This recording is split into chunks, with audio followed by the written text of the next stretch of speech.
Bien, ahora vamos a pasar la explicación cómo se ha desarrollado todo el trabajo. Lo primero que debemos hacer es identificar nuestra secuencia correspondiente que depende de nuestro DNI, de tal forma como se indica en el ejemplo del enunciado, es decir, que todos los dígitos de la secuencia sean diferentes. Si nos fijamos en lo que nos pide, nuestra secuencia se tiene que repetir 3 veces, como se muestra también en el ejemplo del enunciado. Luego de esas 3 veces, el primer dígito de nuestra secuencia se tiene que repetir de forma indefinida, es decir, que se quede de forma permanente, que no cambie de estado. Una vez sabemos cuál es nuestra secuencia, vamos a analizar cuántos bits necesitamos para poder representar todos los dígitos de nuestra secuencia. En este caso, vamos a necesitar 4 bits, ya que con 4 bits podemos identificar 16 dígitos diferentes, es decir, del 0 al 15. Y con 3 bits solo podemos identificar 8 dígitos diferentes, del 0 al 7, y no podríamos representar el 9, que forma parte de nuestra secuencia, por tanto no nos valía con 3 bits.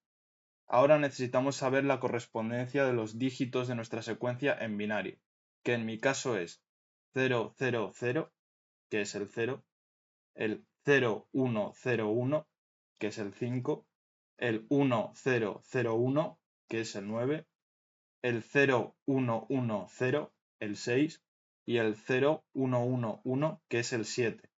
Una vez sabiendo esto, podemos pasar a realizar la tabla de excitación, la cual va a constar de 4 entradas, Q3, Q2, Q1 y Q0. Como tenemos 4 bits, nos van a servir para representar todos los números de nuestra secuencia, por tanto vamos a necesitar 4 entradas. Para cada entrada vamos a necesitar usar un biestable, el cual se nos indica en el enunciado. Tenemos dos biestables T para las entradas Q3 y Q2, un biestable D para la entrada Q1 y un biestable JK para la entrada Q0. En la tabla de excitación tenemos que obtener el valor de cada biestable para que funcione correctamente. Esto se hace usando el estado actual, es decir, la entrada y el próximo estado que va a tener el biestable, que en nuestro caso hace referencia al próximo número de nuestra secuencia. Los estados que no nos interesen, es decir, que no tengan que ver con nuestra secuencia, los rellenaremos con X, que indican que esos valores nos dan igual y que luego podemos usarlos como unos o ceros según más nos convenga para facilitarnos ciertas operaciones. Una vez tenemos completa la tabla de excitación con los valores de cada biestable, vamos a pasar a la implementación de las entradas de dichos biestables mediante el uso de plexores, que se nos indica en el enunciado. La entrada J0 del biestable JK se implementa usando un multiplexor 8x1, usando 3 bits de selección, de mayor a menor peso, es decir, usaremos Q3, Q2 y Q1. Agruparemos las entradas que sean iguales quedándonos así 8 grupos de 2 líneas de entrada, y elegiremos el valor que según J0 deba tener la entrada del multiplexor. Solo nos centraremos en las entradas del multiplexor que tengan valores que a nosotros nos interesan, valores de nuestra secuencia, valores que están marcados ahí en la tabla. Hacemos lo mismo pero con la entrada para K0. Agrupamos las entradas y elegimos el valor de la entrada según K0. Ahora vamos a pasar a implementar los biestables T con decodificadores 2x4, para los cuales vamos a necesitar 2 bits de selección de mayor a menor peso, es decir, Q3 y Q2. Aquí vamos a coger los valores de salida que según T estén activos a nivel alto, o que dependan del valor de la entrada de otro biestable, que en este caso a la hora de la implementación usaremos una puerta AND para conectar la salida correspondiente del decodificador cuando esté activa y la entrada del biestable a la que se corresponde el valor de la salida del decodificador, para conseguir así que cuando esa salida específica del decodificador esté activa, su valor se corresponda con el valor de la entrada del biestable, y que así esa salida del decodificador no esté activa, cuando la salida del decodificador no está activa, la salida sea 0. Una vez completadas las tablas de los biestables T con los decodificadores, vamos a hacer las tablas de Carnot para obtener la función lógica de cada biestable, porque además nos pide que la entrada del biestable D, que es Q0, la implementemos con puertas lógicas y para ello tenemos que calcular la función lógica del biestable D mediante el uso de tablas de Carnot. Una vez obtenida la función lógica del biestable D, ya tenemos todo para implementar el subcircuito 1 en Logisim. Aquí en la implementación del subcircuito 1 he añadido una salida C o salida contador, que va a valer 1 cuando la secuencia marque el último número, que va a ser el 7 en mi caso. Esto nos será útil para el contador implementado en el subcircuito 2, que vamos a comentar más próximamente.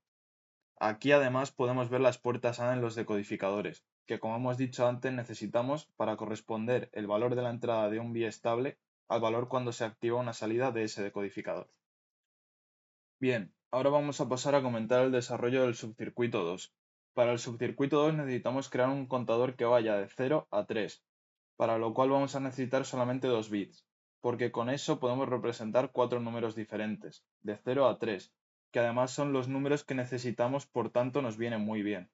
Representamos los números de la secuencia en binario, siendo 0, 0, el 0, 0, 1, el 1, 1, 0, el 2 y 1, 1, el 3.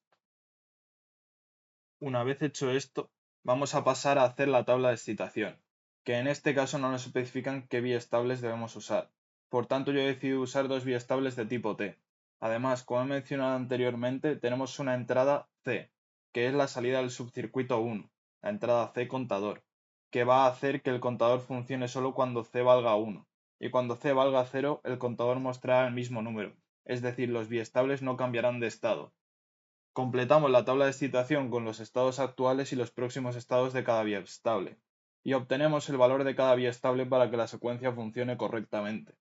Para implementar el subcircuito 2 necesitamos saber la función lógica de cada biestable, para lo cual vamos a necesitar hacer dos tablas de Carnot, y así obtener su función lógica. Una vez hecho esto podemos pasar a implementar el subcircuito 2 en Logisim. Lo único remarcable en la implementación del subcircuito 2 en Logisim es que hay una entrada R, que sirve para resetear el estado de todos los biestables. Esta entrada podrá ser activada mediante un botón en el circuito main. En el circuito main tenemos la conexión de ambos subcircuitos.